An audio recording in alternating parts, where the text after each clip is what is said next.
Los alinearon al borde del camino como se alinean sacos antes de pesarlos. 10 niños, algunos descalzos, otros con camisas que ya no eran suyas. Si esto te golpea desde el primer minuto, quédate hasta el final. Deja tu like, suscríbete y cuéntanos desde dónde nos miras.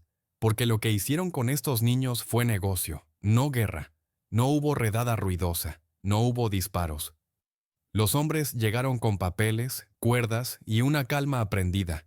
Entraron a la aldea cuando el sol aún no apretaba, llamaron a los adultos con promesas de trabajo y cuando entendieron el error ya era tarde. A los niños los separaron primero. Siempre primero. Quietos, ordenó uno. Esto no es para ustedes. Las madres gritaron. Los padres dieron un paso. El rifle no apuntó a nadie en particular. Apuntó al aire. Fue suficiente. El terrateniente llegó después, montado, limpio, sin prisa. Bajó del caballo y caminó entre los niños como quien inspecciona animales jóvenes. Se agachó frente a uno, le levantó el mentón con 2 dedos. Son pequeños, dijo el comprador dudando. ¿Aguantan? El terrateniente sonrió apenas. Mejor, respondió. Se adaptan. La frase quedó flotando, ligera como si hablara del clima. No los llamó por nombre, los contó. 10. Los marcó con tiza en el hombro para no perder la cuenta. Un hombre anotó números en una libreta. No edades, no orígenes, números. Van juntos, dijo el terrateniente. Lote completo. Si se llevan uno, se llevan todos. ¿Y si alguno cae? Preguntó el comprador. Se descuenta, respondió. El campo siempre descuenta. El trato se cerró con un apretón de manos. Dinero contado, un sello húmedo, un gesto breve. Los niños miraban sin entender las palabras, pero entendían el tono. Nadie los miraba a los ojos. «Suban», ordenaron. Los empujaron al carro. La madera astillada raspó piel. Uno intentó bajarse. Un golpe seco en la espalda lo devolvió al montón. El terrateniente observó sin cambiar la expresión. «No malgastes fuerza», le dijo al hombre del rifle. «Llegan mejor así». El carro avanzó. Las voces quedaron atrás. El polvo cubrió el camino y borró la aldea como si nunca hubiera existido. En el movimiento, los niños se apretaron unos contra otros por instinto. No por consuelo, por equilibrio. «¿A dónde vamos?», susurró uno. Nadie respondió. En la parada del mediodía, el terrateniente volvió a contarlos. 10. Les dio agua a medias, la justa para que siguieran de pie. Los miró como se mira una inversión. «Recuerden», dijo a los hombres, «no son personas aquí, son trabajo adelantado». Rieron, asintieron, siguieron. Cuando el rancho apareció en el horizonte, grande, ordenado, con cercas nuevas, el terrateniente se adelantó para abrir el portón. Miró el carro entrar y sintió algo parecido a orgullo. «Esto rinde», dijo. Los niños bajaron uno por uno. Los separaron en filas cortas, otra vez números, otra vez manos que empujan. El terrateniente firmó un papel más y guardó la pluma. «Listo», dijo. «Que empiecen hoy». Esa noche ninguno durmió. No porque el lugar fuera ruidoso, sino porque el silencio tenía reglas nuevas. 10 niños, convertidos en mercancía de una sola pieza. El negocio había sido limpio, rápido, eficiente. La deshumanización no fue un grito, fue un procedimiento. La separación no fue caótica, fue ordenada. A la mañana siguiente, el terrateniente no estaba. Ya había cobrado. El rancho funcionaba solo, como una máquina bien aceitada. Sacaron a los 10 niños al patio y los pusieron en fila otra vez. Nadie explicó nada. Nadie debía hacerlo. «Tú», dijo un capataz señalando al primero. «Carro del Este». «Tú», al segundo. «Te quedas». «Ese», al tercero. «No sirve. Sáquenlo». La palabra sirve cayó pesada. 2 hombres agarraron al niño señalado y lo empujaron hacia la cerca trasera. No gritó. Se le había ido la voz en la noche. Minutos después, un disparo seco confirmó lo que nadie preguntó. Los demás no lloraron. Todavía no. El miedo estaba demasiado fresco para gastar aire. Los carros llegaron de a poco. Compradores distintos, tonos distintos, el mismo gesto al contar. Uno revisó dientes, otro empujó hombros, un tercero preguntó si aguantaban jornadas largas. «Depende», respondió el capataz. «Algunos se rompen rápido». 2 niños fueron enviados juntos. Lloraban. Se aferraban uno al otro. Un guardia los separó de un tirón. «Aquí no vienen en pares», dijo. «Aprenden solos». Uno murió ese mismo día. aplastado bajo una carga que no debía llevar. El otro enfermó al tercer día. Nadie lo atendió. No volvió a levantarse. Otro niño fue enviado al norte, demasiado lejos. Nunca se supo más de él. Para los papeles simplemente dejó de existir. Uno cayó del carro en el camino. No fue un accidente. El conductor no frenó. La partida de 10 se fue reduciendo sin ceremonia como se reduce una cuenta mal hecha. Cada muerte era asumida como parte del traslado. El sistema no fallaba, ajustaba. Al final del día, solo 3 seguían respirando. No estaban juntos, no sabían el uno del otro. No compartían nombre ni recuerdo reciente. Lo único que los unía era algo invisible. Habían sobrevivido por razones distintas. Uno porque era pequeño y pasó desapercibido. Otro porque aprendió a no mirar a nadie. El tercero porque alguien decidió que todavía podía rendir. El rancho cerró el registro con una línea simple. Mercancía entregada. No hubo lista de pérdidas. No hubo revisión. El negocio ya estaba hecho. Desde fuera la historia parecía romperse. Niños enviados a direcciones distintas, muertes rápidas, destinos que no se cruzaban. Nada indicaba continuidad. Nada prometía venganza, solo fragmentos. Eso era el primer engaño. Porque lo que se había separado no era la memoria, y lo que había sobrevivido no era casualidad. La historia no se estaba deshaciendo, se estaba escondiendo. No murieron juntos, no murieron igual. Y por eso fue peor. El primero enfermó en silencio. Lo habían enviado a un galpón húmedo, donde el aire se quedaba atrapado y la tos corría más rápido que los hombres.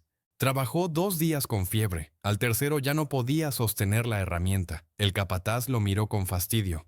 No llegó ni a la semana, dijo. Anótalo. Nadie lo anotó. El cuerpo fue sacado antes del amanecer y dejado donde la tierra ya sabía qué hacer con él.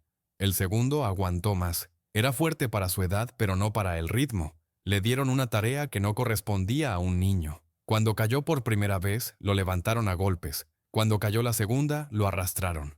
A la tercera no se movió.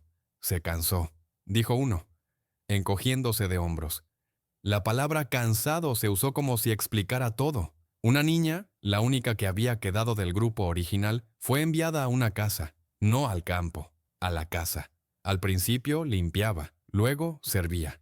Después nadie volvió a verla durante el día. Solo salía de noche con la mirada fija en el suelo. Cuando enfermó dijeron que era débil. Siempre lo son, comentó la mujer del dueño. No duran, no duró. Otro murió por castigo.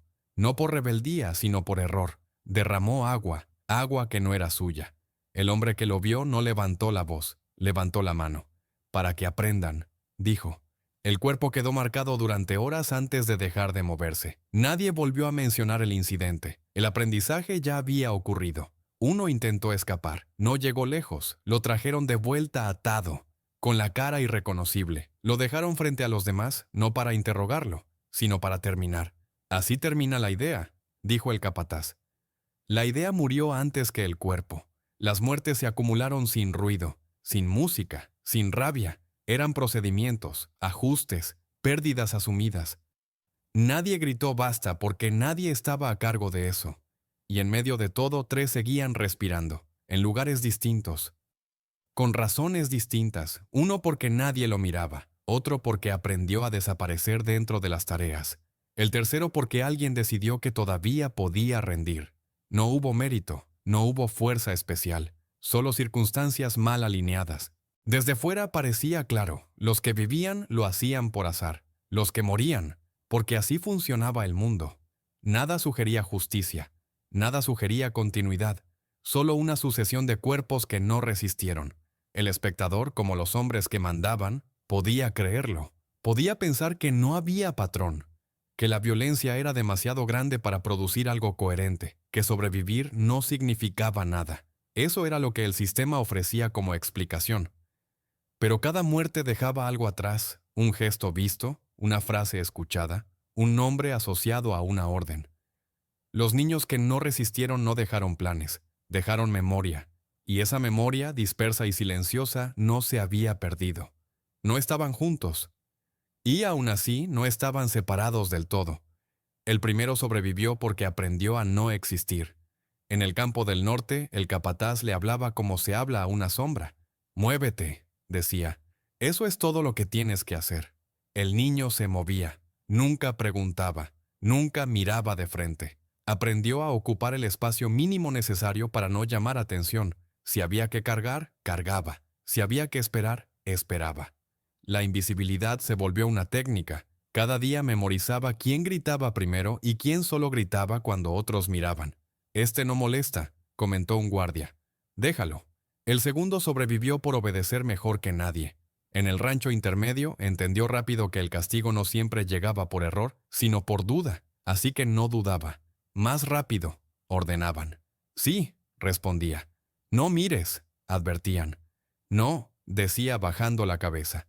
Se volvió útil, no indispensable, pero sí cómodo. Los hombres empezaron a confiar en que haría lo que se le decía sin preguntar por qué. Esa confianza abrió pequeñas grietas, conversaciones a media voz, nombres dichos sin cuidado. «Lleva esto al almacén», le ordenó un día el encargado. «Y vuelve enseguida». El niño obedeció y escuchó. El tercero sobrevivió porque alguien decidió que todavía valía algo. En la cocina de un puesto comercial lo pusieron a limpiar restos, a mover ollas demasiado grandes para su cuerpo. El cocinero lo miró una vez con desprecio. «Si te quemas, no es mi problema», dijo. El niño se quemó. Aprendió a no gritar, aprendió los horarios, los proveedores, los nombres de los hombres que comían aparte. Escuchaba mientras raspaba platos. «El terrateniente vendrá pronto», decían. «Siempre pasa a cobrar». El nombre no se dijo completo. No hacía falta. El niño lo reconoció igual. No sabían uno del otro. No podían. Pero compartían algo que no necesitaba contacto. El recuerdo exacto del carro, de la tiza en el hombro, de la mano que contó 10. Cada uno guardó ese número como se guarda una herida cerrada en falso. Por la noche, el primero miraba el cielo sin estrellas y repetía mentalmente las caras que había visto. El segundo contaba pasos desde su rincón hasta la puerta. El tercero repasaba conversaciones mientras el agua hervía. No hablaban, no conspiraban, no soñaban con volver a verse. Todavía no. La conexión no era un plan, era una línea tensa que seguía ahí, invisible, sosteniéndose solo por memoria. Un día, el primero oyó a un guardia decir: «Ese hombre hizo buen negocio», limpió la zona. El segundo escuchó el mismo apellido en otra boca, otro tono. «Siempre cae de pie», decían. «Sabe vender». El tercero lo oyó en la cocina acompañado de una risa. «Niños baratos», comentó alguien. «Eso sí que rinde». 3 lugares distintos, la misma palabra, el mismo origen. No hubo señal, no hubo mensaje, solo una coincidencia que dejó de parecerlo. La memoria empezó a alinearse, no como una promesa, sino como una certeza lenta. Lo que había pasado no había terminado. Aún no eran un grupo, aún no eran una amenaza, pero ya no estaban solos. El tiempo no pasó igual para los 3, pero pasó. El primero creció en el campo del norte, donde los inviernos mordían y los hombres hablaban poco. Su cuerpo se endureció antes que su voz. Un día dejó de ser el niño y empezó a ser ese muchacho que no falla. Cargaba, cavaba, obedecía. Nadie preguntaba de dónde venía. A nadie le importaba. Lo supo por casualidad. «¿Supiste?», dijo un guardia apoyado en la cerca. «El viejo sigue comprando tierras, más rico que antes». «Siempre cae parado», respondió otro. «Vendió bien aquella vez».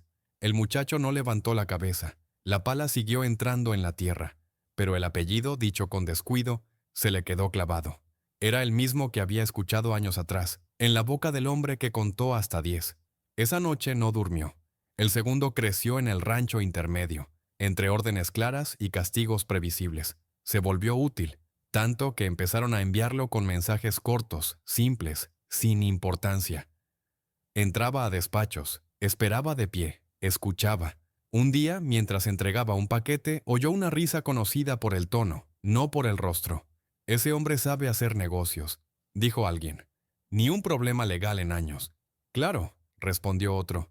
«Nadie reclama niños mexicanos». El nombre apareció en la conversación como una moneda vieja, gastada por el uso.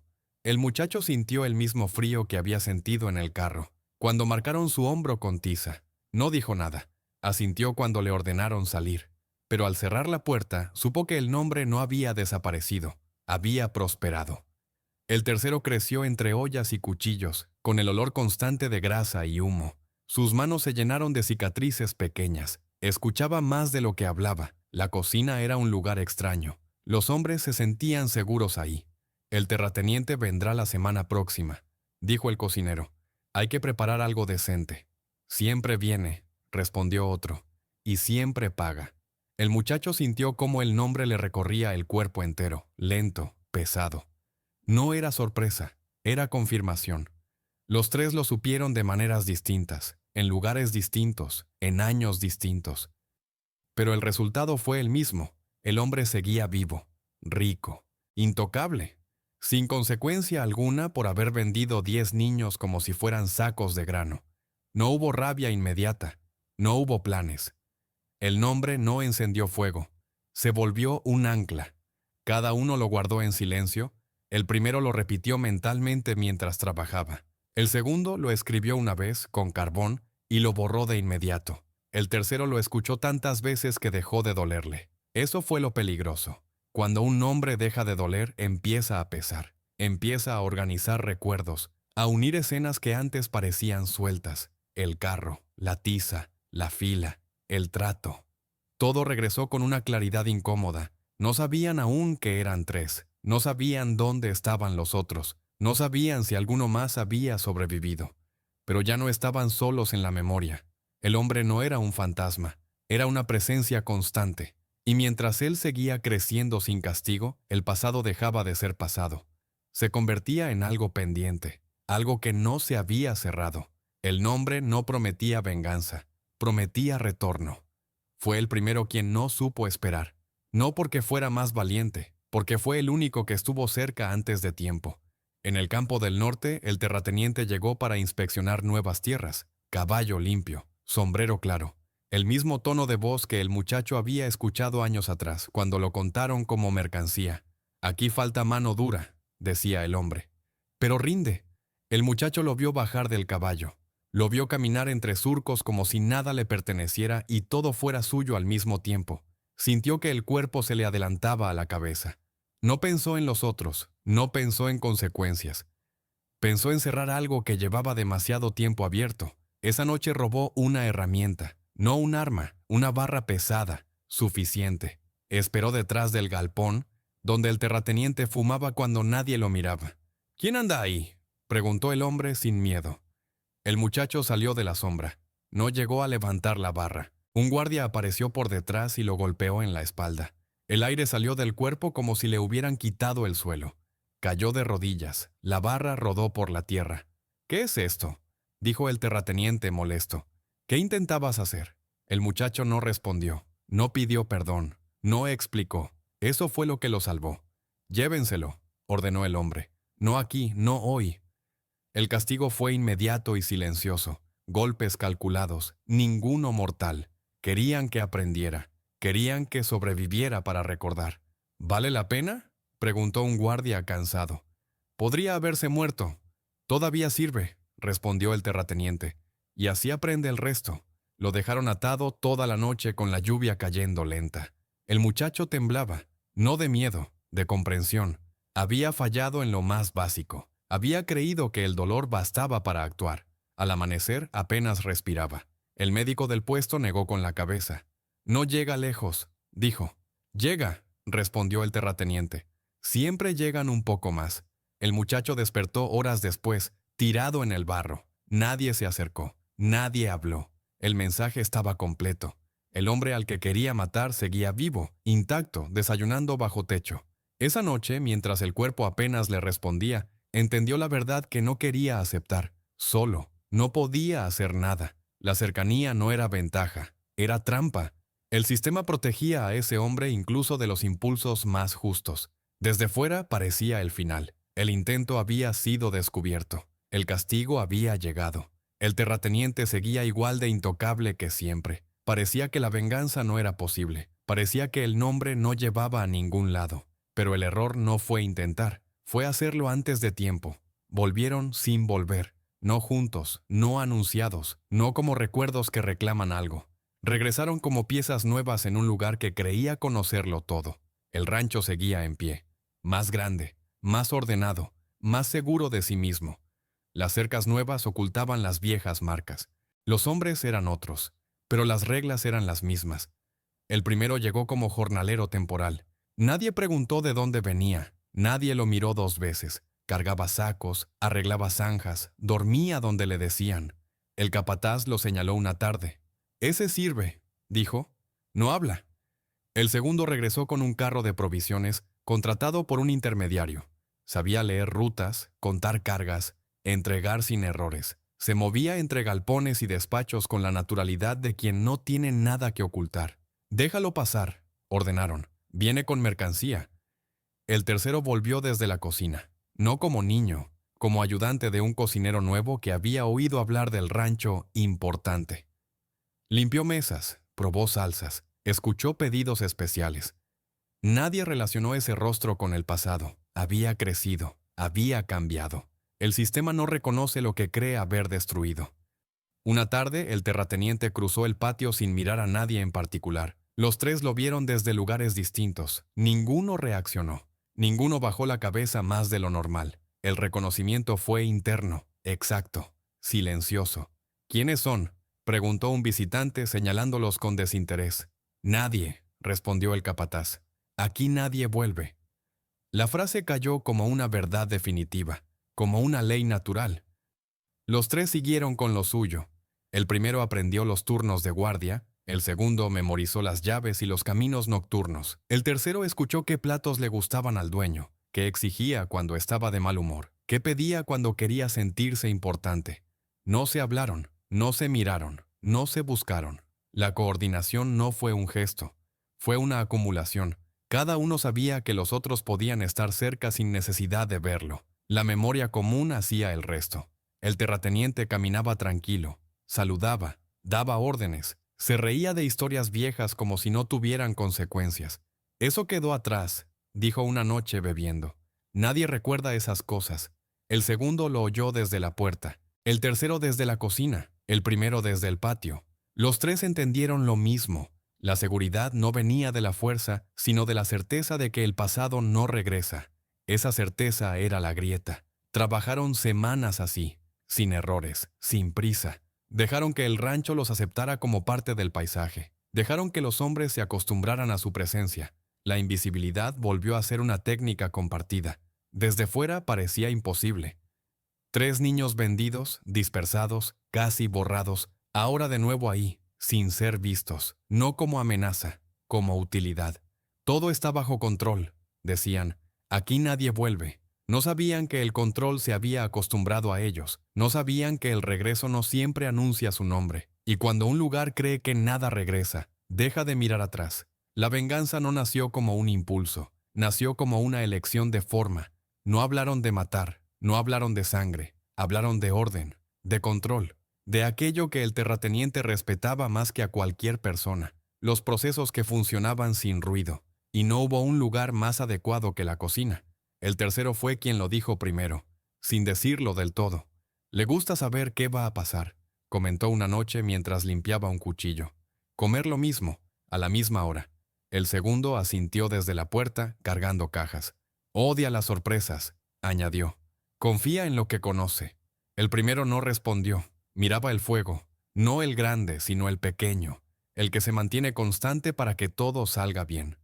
Ahí estaba la clave. No querían un acto rápido, no querían huida, no querían que pareciera rabia, querían que pareciera funcionamiento, que el hombre muriera dentro de aquello que más representaba su mundo, una cadena ordenada donde otros trabajan y él consume. El terrateniente amaba la rutina, desayunaba a la misma hora, cenaba tarde, exigía silencio mientras comía, no toleraba errores en el sabor. El tercer muchacho lo sabía porque lo había visto devolver platos. «Esto está frío», decía. «¿Qué creen que soy?» «No vuelva a pasar», respondía el cocinero, tenso. Nada volvía a pasar, hasta que pasara. El plan no fue explicado en una sola frase.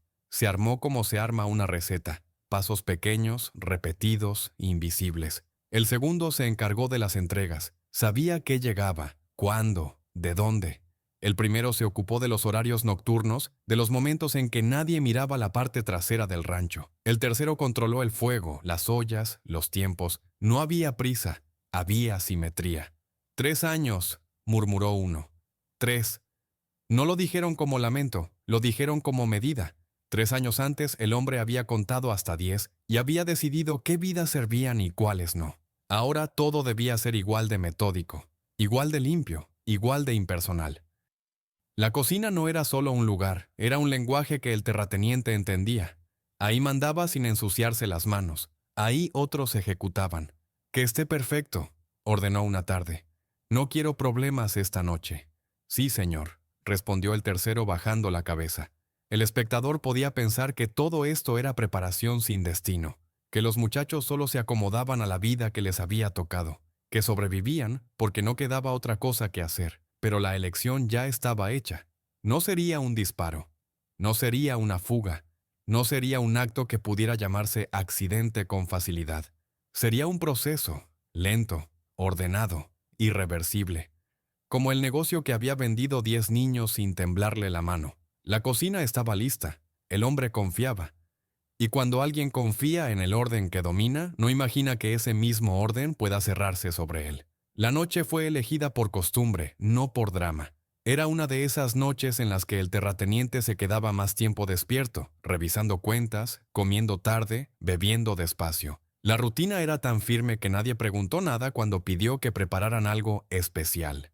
«Que sea caliente», ordenó. «He tenido un día largo». «Asa, sí, señor», respondió el cocinero sin mirarlo. El tercero ya estaba ahí, moviéndose como siempre. Ni más rápido ni más lento. El fuego estaba encendido desde antes, bajo, constante. No para hervir, para esperar. El segundo cerró la puerta trasera con el gesto habitual. El clic del cerrojo no llamó la atención.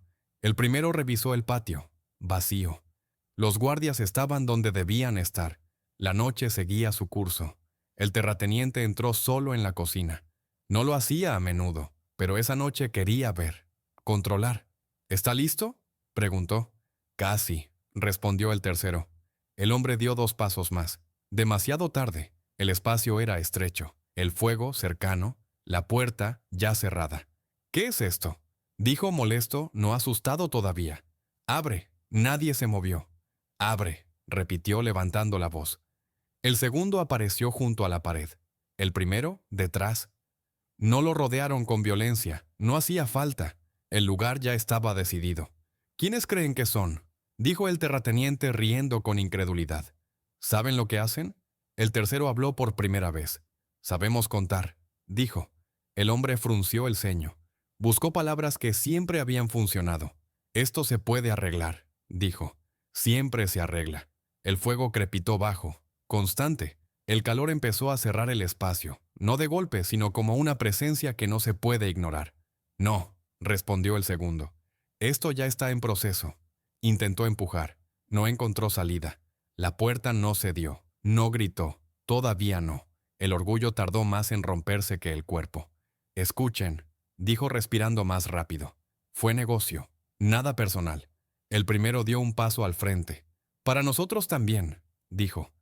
No hubo golpes innecesarios, no hubo prisa. El fuego no subió de golpe. El proceso fue lento, controlado, como todo lo que el terrateniente había exigido siempre a los demás.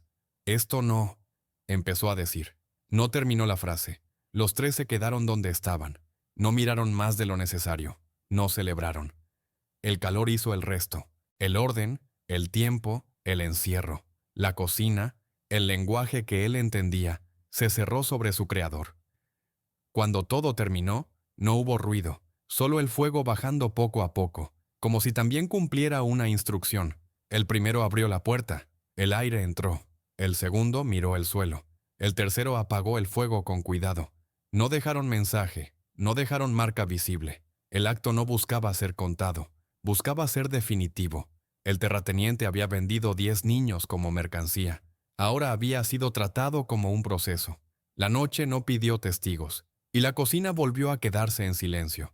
El amanecer llegó sin curiosos. El rancho despertó vacío, como si hubiera exhalado todo durante la noche. La cocina estaba fría. Las puertas abiertas dejaban pasar un viento ligero que movía papeles sueltos. No había gritos, ni órdenes, ni pasos apresurados, solo ausencia. Los primeros hombres en entrar caminaron despacio, midiendo el suelo con la mirada. Vieron la cocina ennegrecida por dentro, el metal deformado por el calor, el silencio espeso donde antes mandaba una voz. Nadie preguntó en voz alta qué había pasado. Las respuestas claras no convenían. «Un accidente», dijo alguien, probando la palabra. «El fuego». «Sí», respondió otro. «Un descuido». Repitieron la versión hasta que sonó suficiente. En el despacho, los cajones estaban abiertos, los libros de cuentas arrancados, cartas rotas, sellos quemados, nombres borrados con método. No fue prisa, fue limpieza. El tipo de limpieza que no deja margen para la duda. «Aquí había registros», murmuró un capataz. «Ventas, traslados». «Ya no», cortó otro. «Mejor así». Al mediodía, el rancho ya estaba medio desierto. Algunos hombres se fueron sin cobrar. Otros cargaron lo mínimo y no miraron atrás. La historia oficial se cerró antes de caer la tarde. Incidente doméstico. Pérdida lamentable. Sin responsables. Nadie mencionó a los niños. Nadie necesitó hacerlo. Los tres no estaban. No en los caminos. No en los galpones. No entre los que se fueron ni entre los que se quedaron. Para los papeles, nunca habían existido ahí. Para el lugar, habían cumplido su parte y se habían ido. Con los días, el rancho dejó de funcionar como antes. Faltaban documentos, faltaban decisiones, faltaba la figura que ordenaba sin ensuciarse. El sistema seguía en pie, pero ya no cerraba, cojeaba. Y cuando un sistema cojea, se nota quién dependía de él. Lo que no se escribió fue lo esencial, que la crueldad no nació en esos tres, que no aprendieron a matar por gusto, que copiaron la forma exacta del mundo que los había tratado como mercancía. No hubo victoria limpia, no hubo justicia firmada, solo una corrección silenciosa que nadie quiso registrar, porque obligaba a mirarse al espejo. El rancho quedó atrás como quedan las cosas que se sostienen en mentiras, de golpe, sin ceremonia. Y los nombres que alguna vez valieron dinero, dejaron de valer tinta. Si llegaste hasta aquí, deja tu like, suscríbete y cuéntanos desde dónde nos miras. Y ahora dime, ¿fue crueldad o una justicia que nadie quiso escribir?